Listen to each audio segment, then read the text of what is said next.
του Συμβούλου το 2004, αν θυμάμαι καλά, όταν είχε έρθει στο Νομαρχιακό Συμβούλιο η συζήτηση της μελέτης περιβαλλοντικών επιπτώσεων για την μεταφορά των χαλκιών της ΔΕΑ τότε σήμερα στη Θεσσαλονίκη, είχα τοποθετηθεί εκτενέστατα και είχα διαφωνήσει πλήρως με τον τρόπο που η ΔΕΑ λειτουργούσε. Για δύο κυρίους λόγους. Ο πρώτος είναι για την μεγάλη περιβαλλοντολογική δουλειά που κάνει και ο δεύτερος σε πολύ εξυπηρετιστική τιμή, τεράστιες ποσότητες ύλης η οποία δεν θα αναπληρώνεται ποτέ, δεν πρόκειται να ξαναγίνει μηχανική εκεί μέσα, φεύγουν στην Θεσσαλονίκη. Και μάλιστα η εταιρεία, ενώ έχει συμβατικές υποχρεώσεις για αντισταθμιστικά μέτρα να φτιάξει λιμάνια κτλ., τελικά επικαλούμενοι του σουφλιά που ήταν τότε υπουργός του περιβάλλοντος κάποιες αποφάσεις, δεν προχώρησε στην κατασκευή του λιμανιού όπως είχε υποχρέωση συμβατική και μάλιστα δεν αναμόρφωσε την τιμή προς τα πάνω, εφόσον δεν ήταν συνεπής στην χαμηλή τιμή. Δεν μας έφτιαξε το λιμάνι, αλλά στο τραπάτι. Εγώ μάλιστα χαρακτηρολογώντας είχα ζητήσει από τον εκπρόσωπο της εταιρείας του Νομαρχιακού Συμβούλου, αύριο το πρωί να του φωτογραφίρω με 10 λεπτομέρειες, ώστε μια επιταγή με διαφορά. Θα με αναστούν λεπτομέρειες. Λογικό, δεν είναι.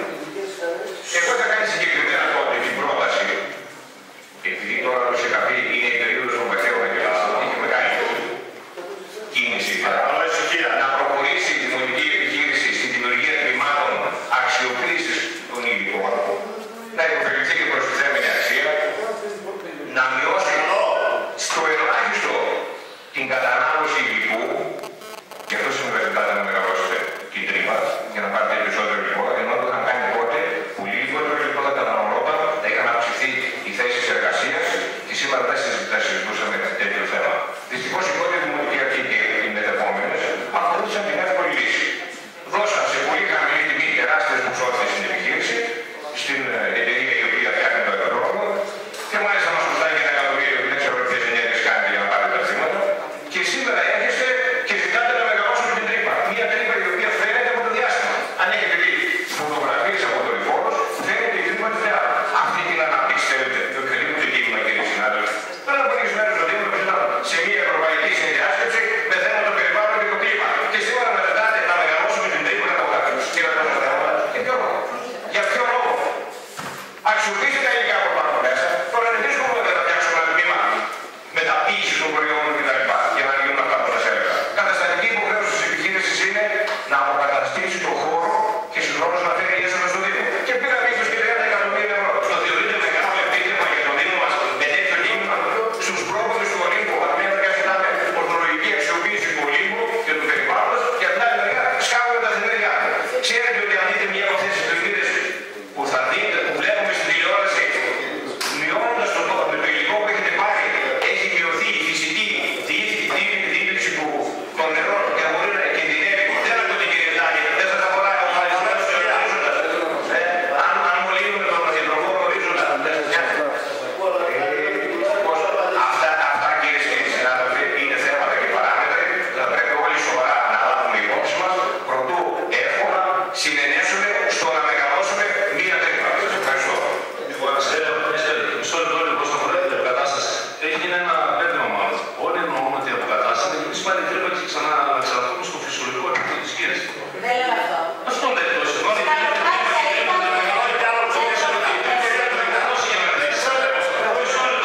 Η αποκατάσταση μιλάμε για να γίνουν τα πρανή. Όχι να βουλώσουμε την τρύπα.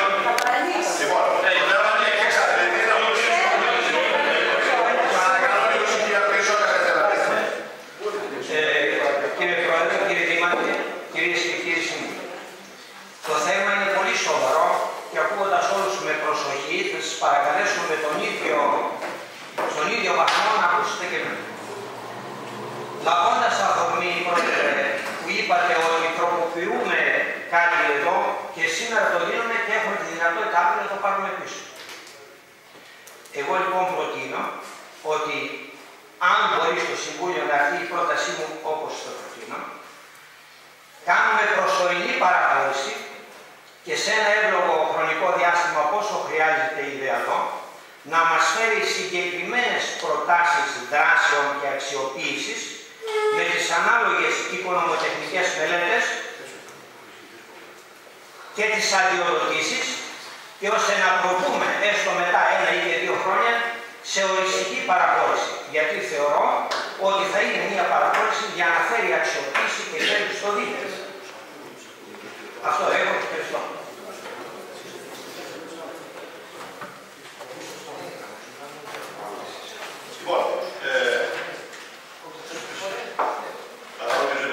Κύριε Σιωδραπηδή, είναι πάρα πολύ σωστά αυτά που είπατε.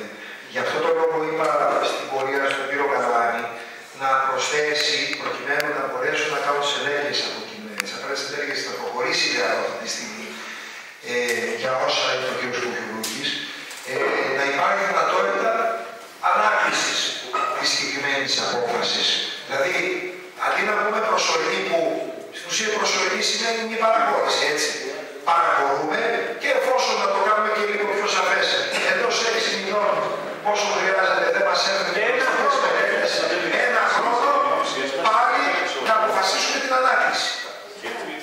Για να μην δημιουργήσουμε πρόβλημα με τη λέξη προσωρινή, λέω. Δηλαδή να προσθέσουμε και αυτό ότι εντός πόσος χρόνος χρειάζεται για αυτό το θέμα.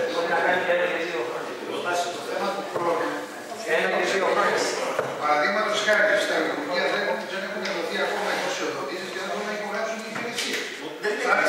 Οι αιτήσεις θα Έχουμε μια πενταετία. Για να μας πούμε ένα πράγμα και να μας μετά πάρει.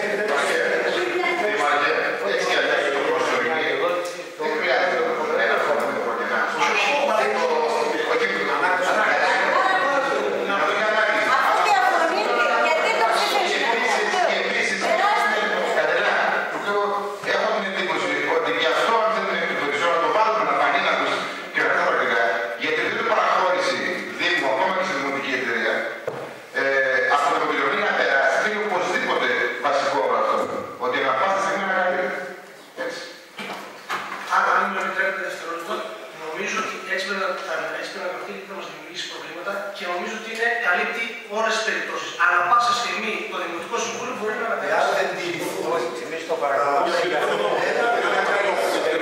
Λοιπόν, οπότε παρακαλώ το θέμα να θέσω σε ψηφοφορία, παρακαλώ έχει ως εξής. Παρακαλώ. Το θέμα έχει ψηφοφορία ως εξής. Υπομονωμένους παράτασης δεν γίνεται μόνο με απόφαση του Δημοτικού Συμβουλίου για παράταση άλλων 2 δεκαετιών.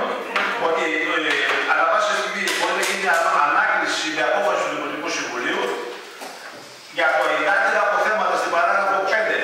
Ότι δεν υπάρχει κανένα πρόβλημα για αποθέματα, δηλαδή αξιοποίηση σε όλα την έκθεση των 1.384 αντιβάλλων, αλλά για την αξιοποίηση εξόριξη του βάσου του σωλητού πλούτου κλπ. Του υπολείπου τη έκταση στα 480 θέματα, μόνο με απόφαση πάλι η έκθεση του Δημοτικού Συμβουλίου. Λοιπόν, νομίζω το θέμα το θέσουμε σε ψηφοφορία. Κ. Πανάκης, Ταυτιζόμαστε με τη θέση της Προέδρου της επιχείρησης και δεν το ψηφίζουμε. πολύ ωραία. Όλοι, ο κ. Πανάκης, ο κ. Δεβατσιός, όχι, η κυρία Κοδινά, όχι, όχι, ο κ. Σάρας, Ναι, με αυτά που πρόκειται. όλοι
λήψη απόφασης και εξώνικη επίλυση διαφοράς μεταξύ Δήμου και των Κουρτσίτης στα πλήθη των ΕΕ.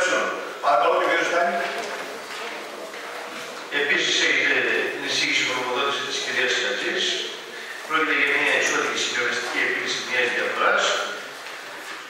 Νομίζω για χρέη του 2013, πρόκειται για την προηγούμενη διοικητική.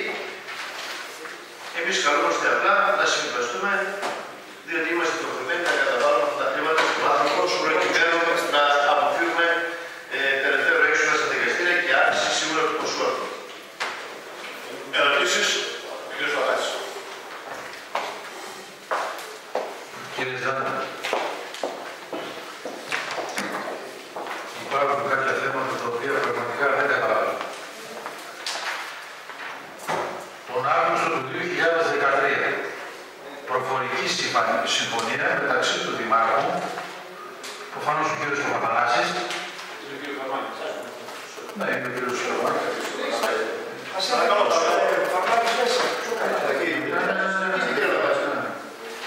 για την προμήθεια 3 αντιδικών συγκροτημάτων. Σωστά. Πρώτο, δελτίο αποστολής τιμολόγιο. Τι σημαίνει δελτίο αποστολής? Πότε τα έφερε? 6 Δεκάτου του 2014. Αλλά τα παραλάβετε εσείς. Γιατί επικαλείστε τον κύριο Παπαθανάση και τον κύριο Χαρμάκη? 1. 2.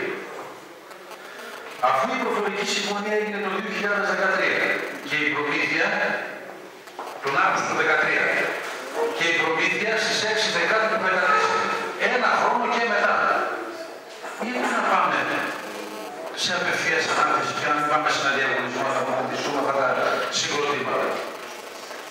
Ερώτημα 3. Ποια ήταν αυτή η ανάγκη να προμηθευτούμε ταυτόχρονα 3 συγκροτήματα, ο Χριστός και η Παναγία? Θα επικαλεστείτε ότι πάθαμε βλάβη? Δεν ξέρω ρωτώ. Αν πάθαμε βλάβη, γιατί δεν μπορώ να κατανοήσω ότι υπήρχαν 3 γεωτρήσεις οι οποίες δεν ήταν εξοπλισμένες. Και υπήρξε η ανάγκη να προμηθευτούμε αυτά τα υποβρύχια για να εξοπλίσουμε τις γεωτρήσεις. Τέταρτο ερώτημα. Υπάρχει κάποιο πρωτόκολλο παραλαβής αυτών των συγκροτημάτων? Βλέπω εδώ, διαβάζω βεβαίως το αντιτιμά του λέει κυρίου Φόλιου, αλλά δεν μας λέει τι βεβαιώνει ο κύριος Φόλιος. Και ήθελα να ρωτήσω, είναι σε θέση ο κύριος Φόλιος να βεβαιώσει αυτά τα μηχανήματα? Είναι δηλαδή σε θέση ένας ερετός να έχει γνώση για να βεβαιώσει ότι όντως ο Δήμος προμηθεύει αυτά τα μηχανήματα? Και από πού προκύπτει η εισήγηση της νομικής υπηρεσίας ότι θα δικαιωθεί? Από πού προκύπτει αυτό? Εδώ δεν υπάρχει πρωτόκολλο παραλαβής των συγκεκριμένων αθλητικών συγκροτημάτων. Ξέρετε, μιλάμε για αθλητικά συγκροτήματα θηρία. Ευχαριστώ πολύ. Προφανώς, κύριε Λαμπάτση, έχετε γίνει μάρτυρες και έχετε λάβει γνώση στον ένα χρόνο και κάθε μήνες που είμαστε εδώ στην σαν νέα διοίκηση, ότι έχουμε ξαναδηλώσει προηγούμενα σπάσματα, θα το έλεγα, τέτοια ποσά και για τέτοιες βλάβες ή δραστηριότητες. Αναφερόμαστε συγκεκριμένα για πότε γίναν και σε ποιες περιοχές. Θα ήθελα όμως εδώ τον κύριο Δήμαρχο να σας απαντήσει συγκεκριμένα, γιατί πρόκειται για το Δημοτική Ενότητα του Δήμου, κύριε Δήμαρχε, στην οποία γνωρίζετε πολύ καλύτερα από μένα, όπως επίσης και ο κύριος Φόλιος. Όπως θα έχετε ακούσει, ο προϋπολογισμός όσον αφορά τα ανταποδοτικά τέλη είναι συγκεκριμένος. Δηλαδή, ό,τι εισπράττεις την παραπροηγούμενη χρονιά μπορεί να ξοδέψεις την επόμενη. Δηλαδή, ό,τι εισπράττουμε φέτος το 2015 θα αποτελεί το πρόγραμμα του προϋπολογισμού του 2017. Και επειδή οφείλω να πω ότι κατά την παράδοση παραλαβή της Δημοτικής Αρχής με τον κύριο Παπαθανασίου και μετά από ερωτήσεις που έκανα και στον κύριο Καρατζή, ιδίως ήταν τότε Δημοτικός Σύμβουλος, μου είπε ότι επειδή είχαμε υπερβάσεις στο όριο του προϋπολογισμού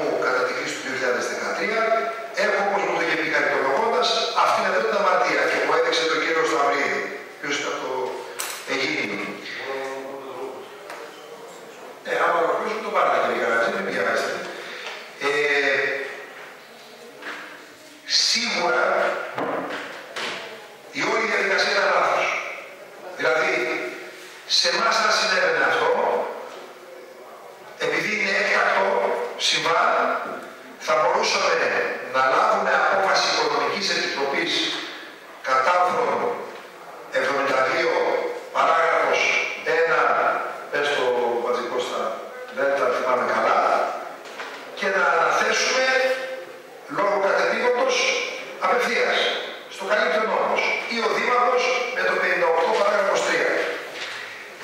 Και η πληρωμή να γίνει από τη ΣΑΤΑ. Δεν γνωρίζω για ποιο λόγο ενεργούσε διαφορετικά η προηγούμενη Δημοτική Αρχή. Το θέμα ποιο είναι? Να τιμωρήσουμε τον επαγγελματία που δεν γνωρίζει τους κανόνες του παιχνιδιού της τοπικής αυτοδιοίκησης, σε εισαγωγικά κανόνες του παιχνιδιού. Έτσι, ή να εκδικηθούμε στο πρόσωπο του επαγγελματία την προηγούμενη Δημοτική Αρχή. Πράγματι αυτές οι ελλείψεις είναι σοβαρότατες. Είναι όπως τα λέτε. Και να πω και κάτι άλλο. Τα τιμολόγια είναι του 10, του 14, 10 του 14, γιατί κάποια στιγμή έπρεπε να τιμολογήσει λόγω της αποδίκης του. Εμείς αυτά τα τιμολόγια δεν τα παραλάβαμε σαν υπηρεσία. Δεν υπάρχει υπογραφή παραλάβηση. Τα εξέδωσε στο μαγαζί του. Και αυτά επικαλείται. Έχετε δίκιο σε όλα όσα λέτε και προφανέστατα αν έγινε σε διαγωνισμό θα υπήρχε μια έκδοση έστω της τάξης του 5-6-7% επειδή είναι προμήθεια και είναι σφιχτά. Από εκεί και πέρα το ερώτημα είναι, εφόσον σας έπεισα και μπορεί να σας διαβεβαιώσει και ο κύριος Καλατζής που θα πάρει μετά το λόγο, να το πληρώσουμε τον επαγγελματία ή να μην το πληρώσουμε. Αυτό είναι. Ο κύριος Καλατζής. Μετά. Ναι, νομίζω ότι είναι αυτό το μεταβατικό στάδιο που είχε παραιτηθεί, νομίζω η κυρία Σιτήρια. Όχι, αυτό δεν καταλήγησα. Είναι και εμείς το 14. Είναι το καλοκαίρι του 14. Το 14. Ήμουν παρούσα. Και το 14. Ναι, είναι